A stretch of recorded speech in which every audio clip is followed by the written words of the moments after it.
Welcome to Pimpy's Investment Chat, where we keep investment talk simple. And here's your host, Pimpy. What is going on out there, peeps? Oh, yeah. There's a lot of excitement inside the dinar community. Yes, there is. All kinds of exaggerations on rate changes and the whole 9 yards. But let's just be honest. There is talk of a rate change, but how much that is, nobody knows. I've actually heard somebody saying that there's an 18-to-1 exchange rate. That's the rate that we're going for, 18-to-1. So for every 1 dinar, they're trying to claim that you'll get 18 American dollars. Yeah, man. The scary part is a lot of you guys have been dealing with that kind of BS now for, decades. That's not what's going to happen. We'll cover it here in just a moment. Before we get started, though, hit the thumbs up button. If you're not a subscriber, please do so, because when you do, it helps out the channel, and I certainly do appreciate it. If you're thinking about buying gold and silver, now is the time to buy the shine. Head on over to our friends at Money Metals Exchange. The link is down below in the description. If you're a first-time buyer and you spend more than $100, use promo code Pimpy, P-I-M-P-Y, and you will get a free half ounce of silver. So who are these two gentlemen here on the screen? Well, that's your new president of the Republic of Iraq and the new prime minister. For some strange reason, the United States is tickled pink over these two. Not just them, but also the European zone. And when those two countries get excited about picks, you know it's not good for that country. As you can see, it says the United States Department spokesperson said we welcome the election of Rashid as the president and, of course, al-Sandin as the prime minister. We urge to move forward through an inclusive and peaceful process. The United States remains committed to our partnership with Iraq. So let's hear what all the newly elected people have to share with the world. Keep in mind, the prime minister is actually the person that runs the country. It says al-Sandin in his first words, let's start a new page, and it's time to restore the prestige of the state and stop the lawlessness. The prime minister in charge of forming a new Iraqi government, Sandin, urged to start a new page while stressing that the time has come to restore the prestige of the state and stop the lawlessness. This is going to be interesting considering, isn't this the same guy that was accused of being corrupt? Something like in a neighborhood of 8 million dinars? This came during the speech delivered by al-Sandin on the occasion of receiving the letter of assignment from the President of the Republic, Mr. Rashid, to form the new Iraqi government.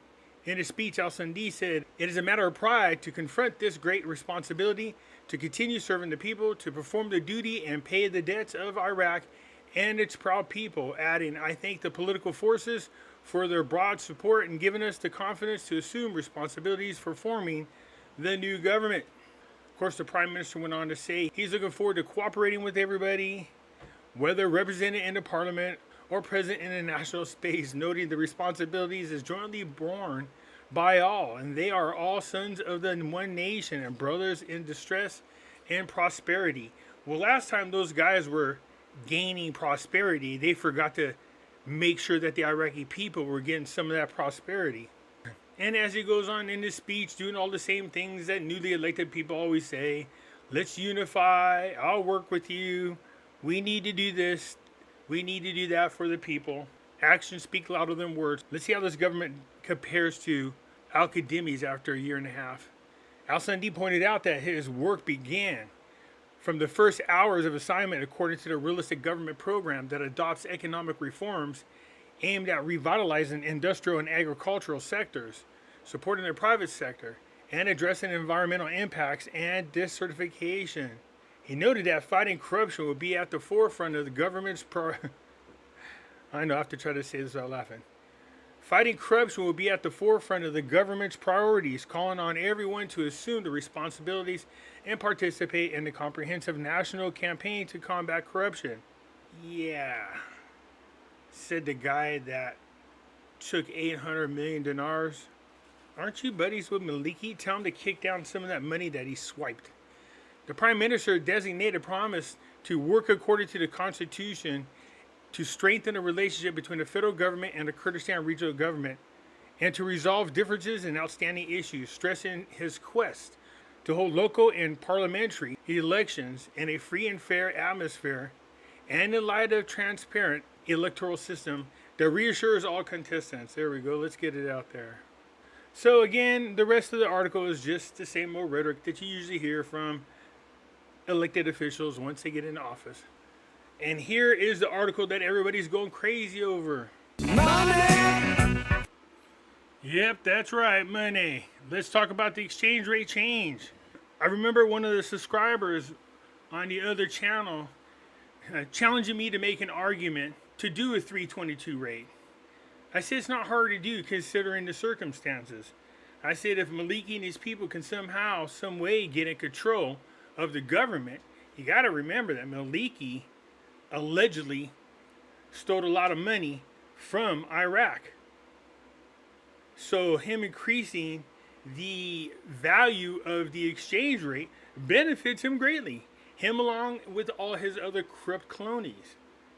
And sure enough, as soon as his people get in office, what do we see?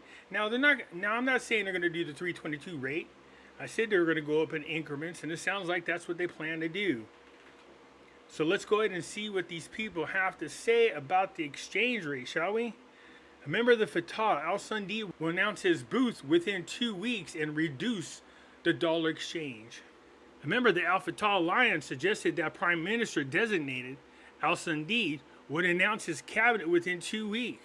Ali Al-Falawi said to the News in a broadcast, "We have now begun a stage of balance and true partnership and an exploitation of time that surprised the coordinating framework and the forces with it to assign the Sudanese at the same time as the election of the President of the Republic." He added that the Sudanese are serious about supporting the prestige and sovereignty of Iraq, and the economy is at the forefront of the files that he will care about and will work to gradually reduce the price of the dollar. The framework supports it in 3 files of the economy, service, and politics, and he will present his expected government within 2 weeks. So what does this mean? When they say reduce the dollar, what they're talking about is reduce the value of the dollar against the dinar, which is the right direction. That's the one we want to go into. And that's why you got all these loonies out there swearing up and down, we're going to go to $1, $3, and $18 was the other one I heard. That would totally kill the economy. It would absolutely destroy it. In order for them to do any serious rate change, they're going to need to build the private sector as well as the public sector. We spoke about this. I think the best you can hope for in the first step is that they just restore the last exchange rate. Anytime we head in that direction is a good direction, no matter how much the increase is. I know everybody wants them big, huge increases. I told you as the dollar value continues to drop, and although they're trying to convince us it's strong out there, people aren't buying it. But you saw that Iraq was doing everything it needed to do to protect its Iraqi dinar. Their foreign reserves are at an all-time high. The money that they're generating from oil has seriously put them in a great position, and they've even increased their gold reserves. All these steps are huge in protecting the value of your currency. And just because you can do that doesn't mean you can just push it up there and have a high exchange rate. It doesn't work that way. Right now, Iraq is trying to rebuild. They need to start exporting things all over again. They're working with the WHO organization. They've been removed off one list and then another list. They got off Chapter 7. They're starting to work with the international community all over again.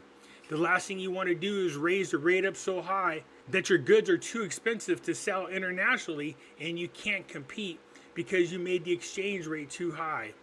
So I'm happy to hear this, of course. But again, this is just an article. We want to see it actually happen. And no, it's not surprising to me at all. Once Maliki got in there with his people, the first thing he was going to start doing is because he's got so many dinars, allegedly, that he wants to increase the value of it. It just makes him that much more richer.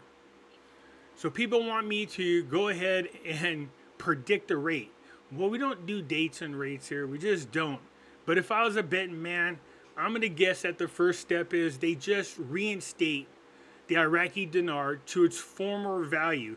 So instead of you getting 1,450 dinars for every dollar, you're going to only be able to get 1,190 dinars. And that's good. The lower that number gets, the better it is for us. That means our dinar becomes more valuable against the US dollar. But like it says right here, it says, he will care about and will work to gradually reduce the price of the dollar. That's good. Gradually reduce. And then say, hey, we're just going to slap it out there, one lump sum and get it over with. No, it's like I said, they're going to do this in increments. You know, they're doing really good with oil sales. They're doing really good with their reserves, like I said. But they absolutely have to have a stable government. The government is on its way being established. There has to be some stability in that country. They have to do something about the employment numbers. You hope that the protesters settle down. It doesn't appear that Sadr is upset with what's going on, so we shouldn't hear anything from him or his people. And it looks definitely like Iraq is on its way to establishing a government and finally passing the budget and doing what they need to do to get back on track. Now, like I was saying before, when it comes to the United States and making sure that they get their puppets in place, look at this. Washington determines its position on the election of Rashid and the assignment of al-Sandi. They're insisting. Who the hell are you guys? You know what you Google do? Seriously, man.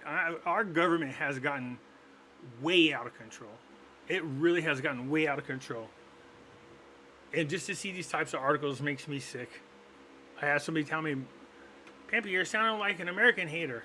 No, really, come on. You know what I'm talking about.